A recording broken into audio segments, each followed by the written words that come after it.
Crystal, I'll turn it over to you to introduce our program this morning.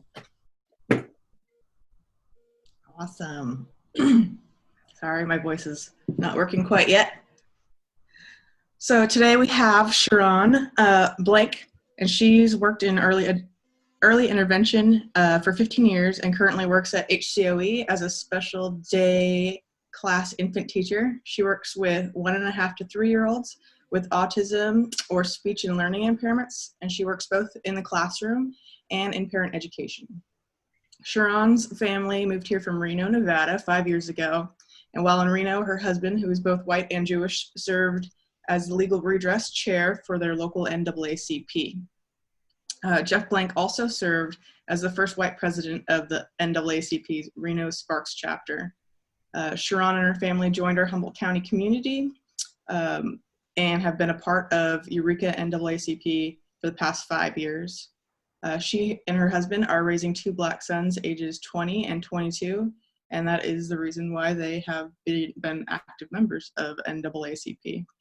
Sharrone Blanck is now serving our community as our local chapter's president. So please welcome Sharrone Blanck.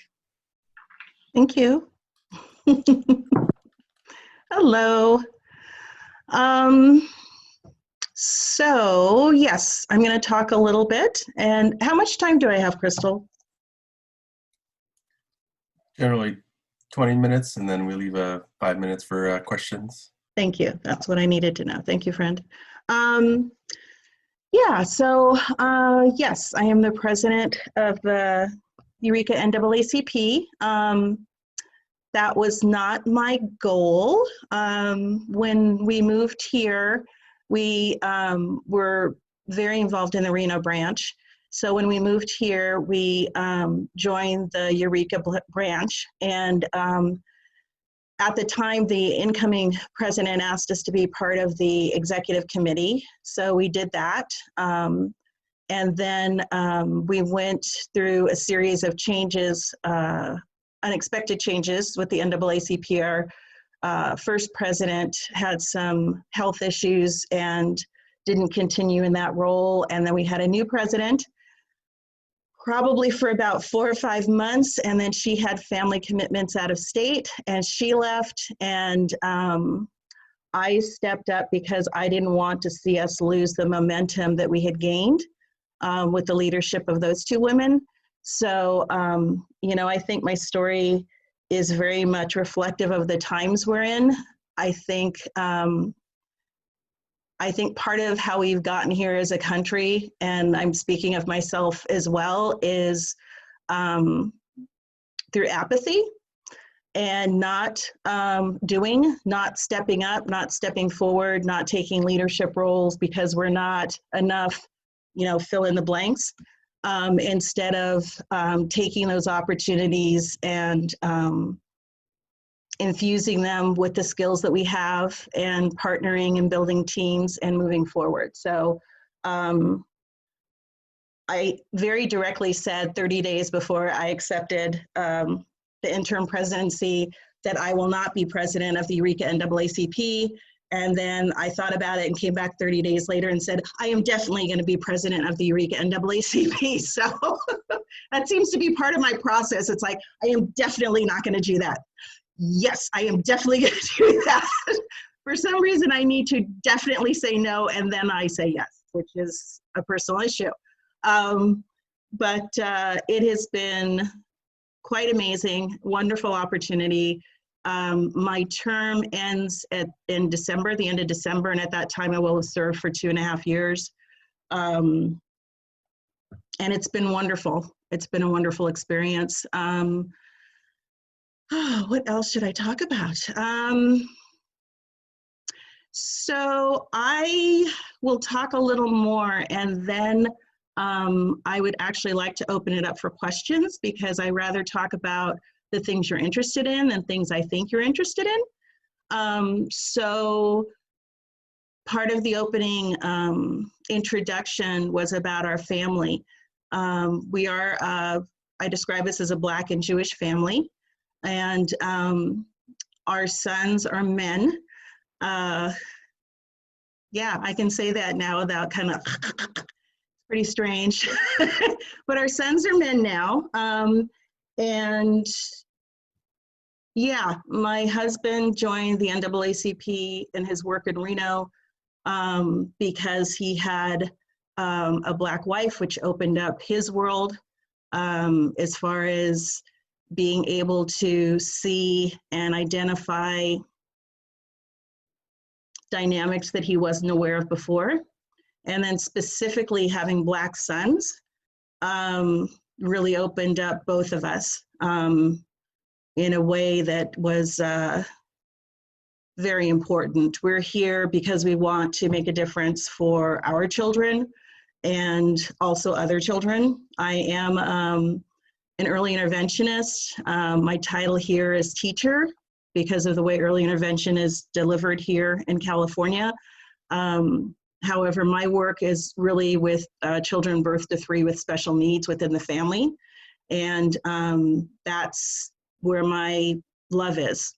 I think the family of origin is the center of everything. So any way we can support and strengthen that is gonna only make us stronger. So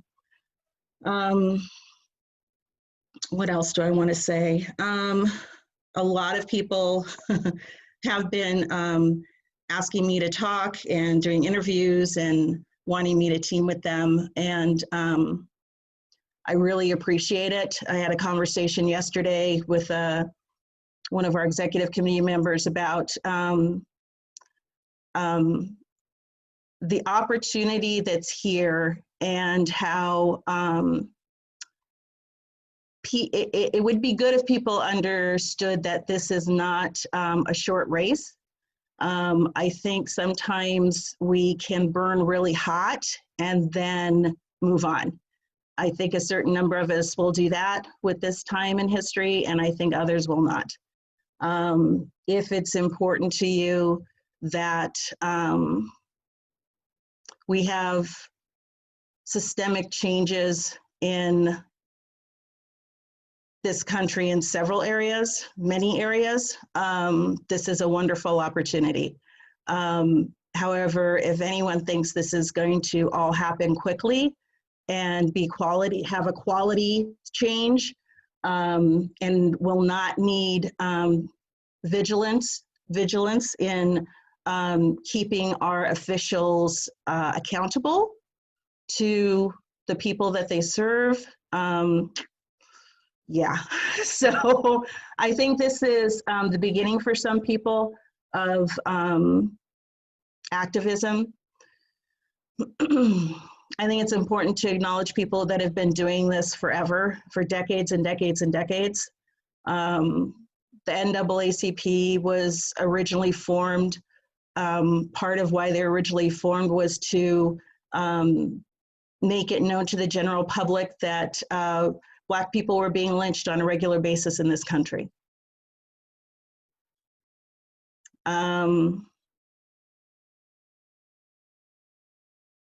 Yeah, so I think supporting organizations that have been doing this work, new and old. I mean, I think we're probably one of the oldest organizations in the county. However, there's an organization called Black Humboldt that is relatively new. I know one of the founders, and that is an excellent organization. I would support them in any way that you all can. They're part of what they do that is unique is they are an organization of people of color that do programming and events and support for people of color. So, which is also very important. I did not realize that there were actually people that thought you could not join the NAACP unless you were Black until I moved here, and someone actually said that, and I was like, really? Because if you're familiar with the history, actually, the original grouping that formed the NAACP was not just Black. They weren't just Black people. There were white people.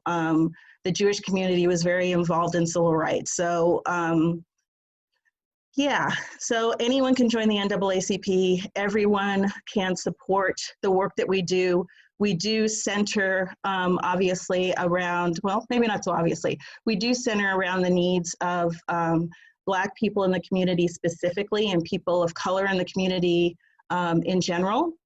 And one of our latest things that we've done is we had received some grant money the end of last year. And when everything got shut down because of the shelter in place order with COVID, the executive committee sat down and tried to figure out, well, what should we do? How should we respond? And what we decided was we focused on 4 parts of the community. We contacted the African American Center for Academic Excellence at HSU. Doug Smith is the director. We contacted CR, Dr. Kente Johnson. We contacted Alice Burney, which is the most ethnically diverse elementary school in the area. And we contacted Centro del Pueblo because they do excellent work. And that's part of our community as well. So we contacted those 4 groups and were able to purchase items like toiletries, donate money for food cards, donate masks, donate money for art supplies. One of the needs identified by the principal was specifically with the Black and Brown students was, now that everyone's at home and everyone's doing their work at home, well, in some homes, they did not have art supplies. So there were certain things they couldn't participate in. So that was and they had food and they had these other needs covered. So that's where our money went in that group.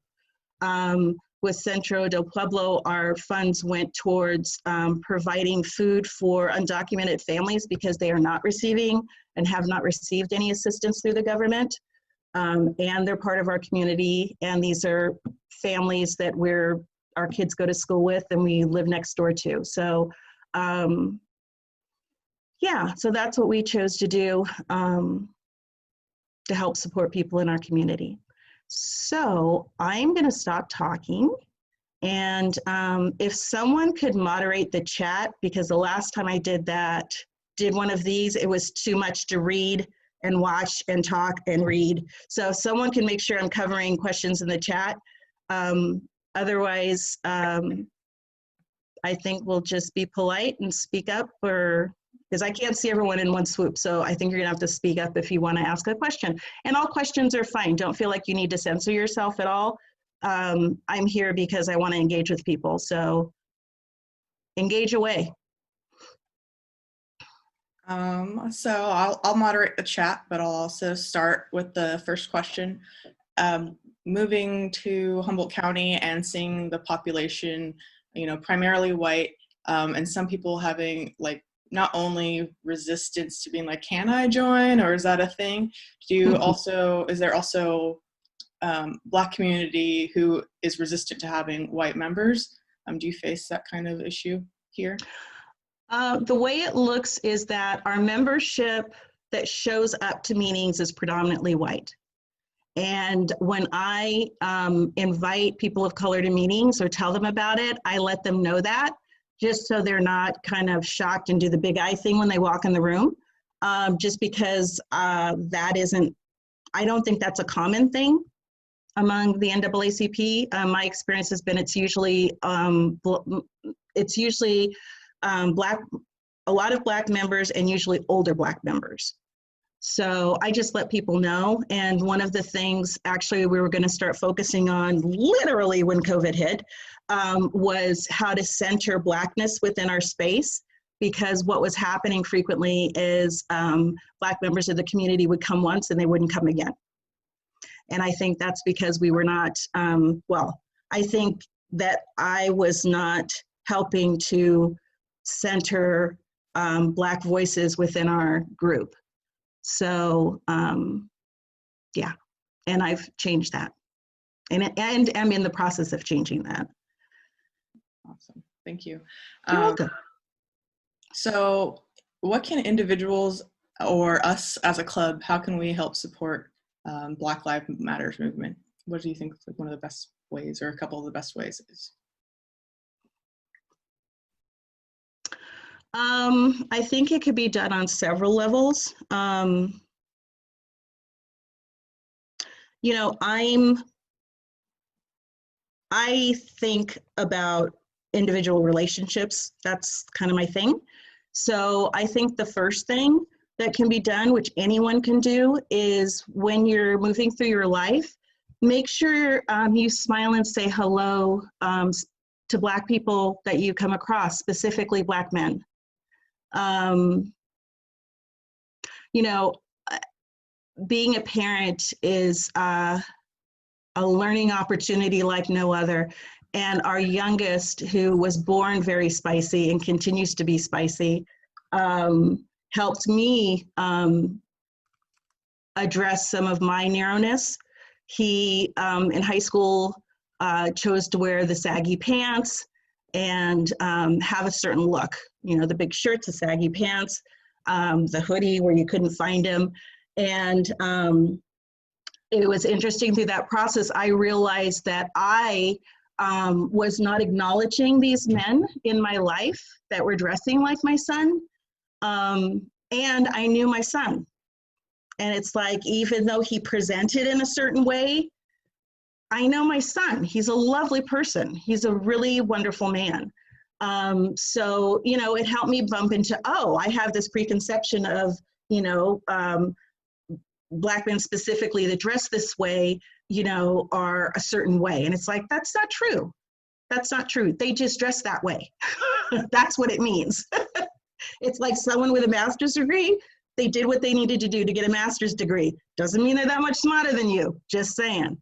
That means they did what they did to get a master's degree. So it just helped me open my eyes. So I think the first thing is just to acknowledge people within your work community, acknowledge people in your day-to-day, just smile and say hello. Do not ask them their opinions on Black people stuff, because that is weird to have a stranger come do that. There are also really easy ways to contribute to the betterment of Black and Brown communities in this area. Central Del Pueblo does amazing work. Get on their Facebook page or email or however, I know they're electronic, but get on their social media. They do amazing work in this community. The center that I told you about, the African American Center for Academic Excellence at HSU, Doug Smith is the director there. Call him up and see and ask him what they need. What does the center need? Is there something I can provide? Dr. Johnson at CR. I don't really remember what Dr. Johnson's title is. However, he does a lot at CR, and he really is present for the low-income students and students of color there. Call the principal at Alice Burney. Ask her what that school needs. See if they need volunteers to read. See if they need, you know, what do they need, and show up. You can go to a demonstration. I'm not really a demonstration kind of girl, because I see the purpose. People who have that need to do it, go and do it. It's just not my thing. My thing is engaging and sustain change. So that's where I use my skills. Become a member of the NAACP. We do a lot of great stuff in the community, and if you want to know what's going on and see how you can be involved, I also do a lot of sharing about community events. So I don't just share what we're doing, I also share what other people in the community are doing. I really want to thank you for that story in the beginning about your son as well. I think that recognizing our own biases is a huge part of the work that we're all trying to do. Yeah, I think along those lines, you know, especially learning something new is messy. And we need to find our comfort level with being messy and wrong and awkward if we're gonna make change, if we're going to contribute to change. Learning is just messy. It just is. I I think, you know, when I teach around these issues, I frequently use a feeling wheel, which you can Google, and it's just a circle, and in the center of the circle, it's got like the 5 or 6 emotions that you kind of learn in kindergarten, and then it keeps going out, out, out with different descriptors of emotions. And I think that's really helpful when learning about things like this, because I think it's really common for us to feel things we haven't felt before. And when we can name our feelings, it really changes our relationship to them. We can do something with them as opposed to them doing something to us when we can name it. Simply the act of naming it. So yeah, I think we need to get comfortable with being awkward and wrong if we're really going to put ourselves in different circles of people and learn. And the other thing is, I suggest to people, when you put yourself in these new circles of people, listen. Don't talk about how you can fix, don't talk about how you can help, don't talk about what they're doing wrong and this is better. Just listen. And if someone comes to you and says, you know, you said this and it was rude or it was wrong, you let them finish talking and then you say thank you. And then you come back, because that was an opportunity to learn. Yeah. And most people will not do that for you. Most people will just go and walk away. So if someone takes the time to come to you and say, you know what, that was rude, or this is wrong, or maybe read this, just say thank you. Yeah. And come back. You don't get to choose. You don't get to choose what offends people. So a couple questions about NAACP. Yes. What does being a member entail? Are you guys currently meeting online right now? And when are the regular meetings, I guess? Yes. It's a $30 membership fee for the year. Our website is not up to date because I've locked myself out and they are not letting me back in. It's been like a nightmare. So with that, we have a Facebook page, Eureka NAACP.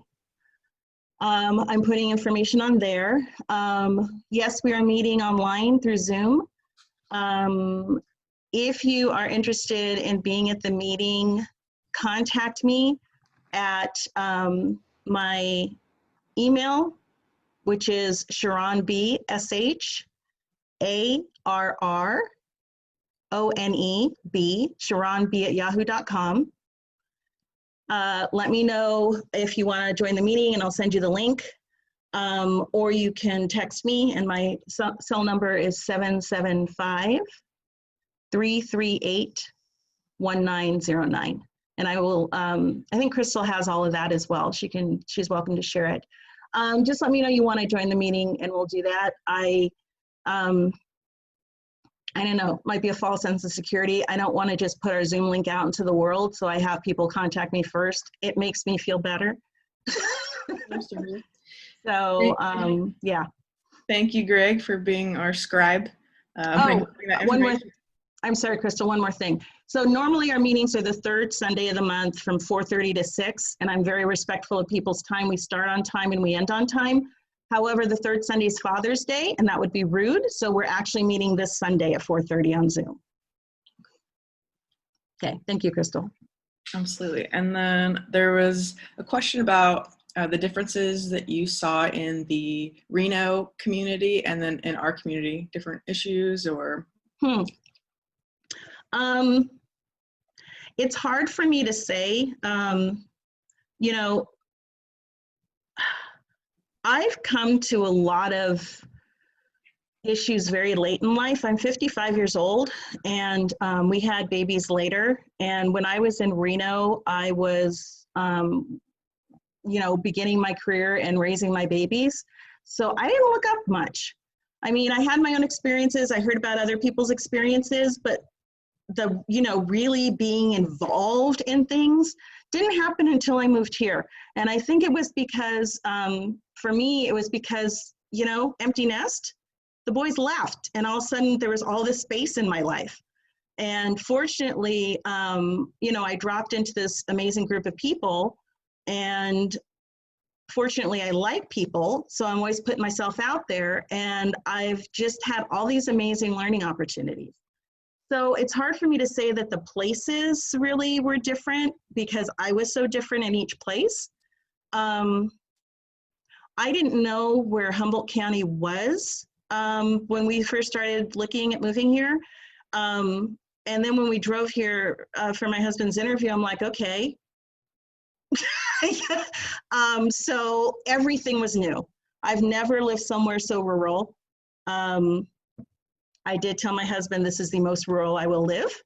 And I could have never guessed I would have the life changing experiences that I've had here. I would have never guessed that this place would bring me so much growth and opportunity. So I'm very grateful.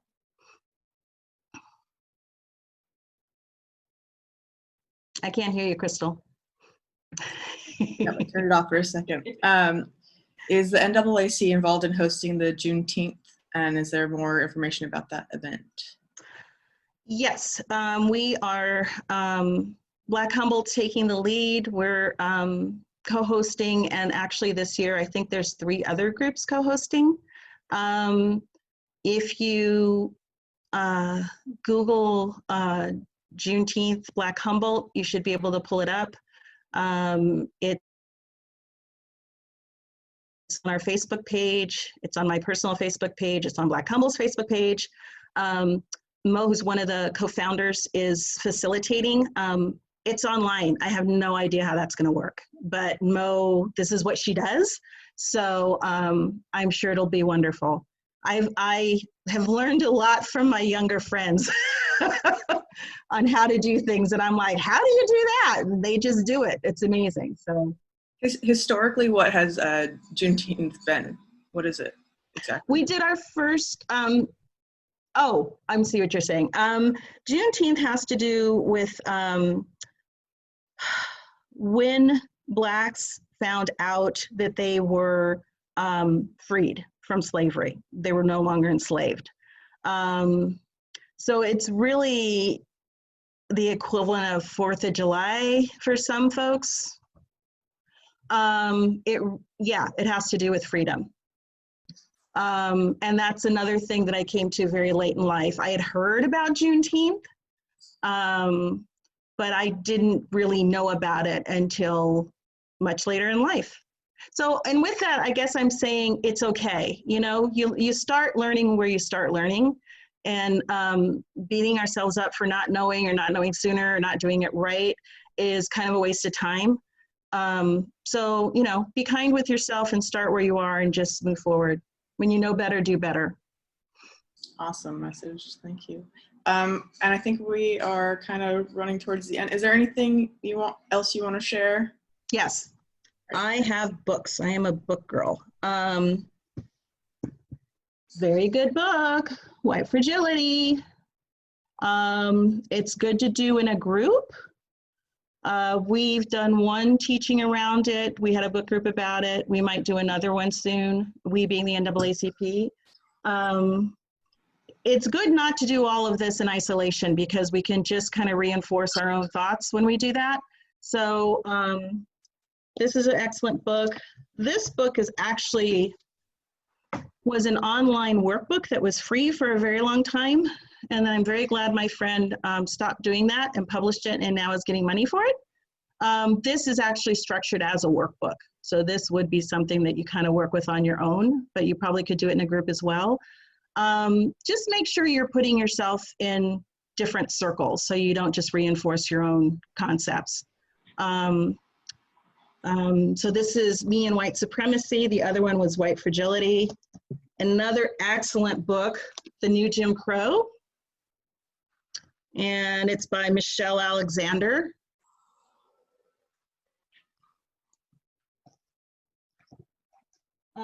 It says mass incarceration in the age of colorblindness is part of what it says.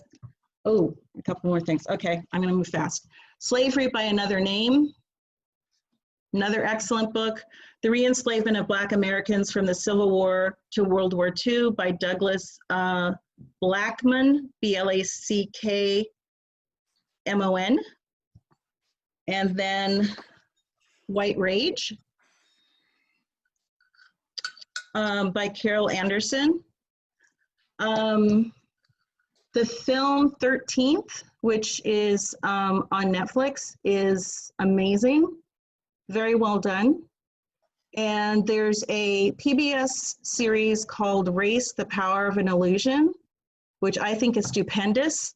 And it really shows how systems in this country were designed to benefit the white population specifically. So it really, and it's done really well. It's 3 one-hour segments. It's PBS, but you can't like buy a thing of it. You have to download it digitally, but the whole series is like $15, and it is excellent. I think if you watch that, you will have a better understanding of why people are in the streets now. Yeah. Could you say the name of the series again? Race, the Power of an Illusion. Great. Yeah, I'm a reader as well. I really like Whistling Vivaldi. It talks about like implicit bias, and a young man talks about how when he was nervous walking down the street and seeing a white person, he would start whistling out of nervousness, and he noticed that when he was whistling classical music that they would also relax. Oh, interesting. Breaking that kind of stereotype of him as a Black man. And it talks about like gender and sex and race. So it's really good as well. So if you're looking for a book. I want to thank you for coming and sharing. That was awesome. I don't see any more questions in the chat, but thank you. Thank you. Yeah, this was wonderful. I'll come back anytime. Thank you. Ron, thank you so much. I appreciate you joining us this morning, and just so much to think about. So thank you.